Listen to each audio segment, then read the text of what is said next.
Friends, this is a great rally we have organized under the Interreligious Forum for Peace and Harmony, along with the youth of Northern Karnataka representatives who are making a plea before the government.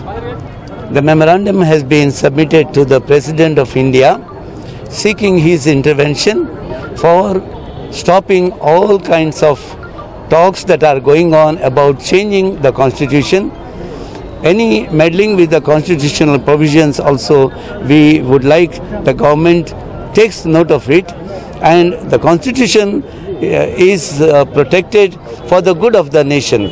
This is our humble request. Constitution को लिए जो खतरा है वो खतरा नहीं आना, उसके लिए हम सब लोगों को उसके अंदर जो मान्यता मिल रही है हमको, इतने हमारा हक है, जो भी हमारा राइट्स है, ड्यूटीज़ है, रिस्पॉन्सिबिलिटीज है, बहुत अच्छी तरफ से इस कॉन्स्टिट्यूशन के अंदर लिखे दिया सो है बाबा साहब अम्बेडकर ने, इसको हम सब मान्यता दे रहे हैं। हमारे भारत देश का राष्ट्रधानी दिल्ली में जंतर मंतर के वो प्रदेश में उसको जला हुआ है, भारत देश का संविधान का प्रतीक है, जला दिए।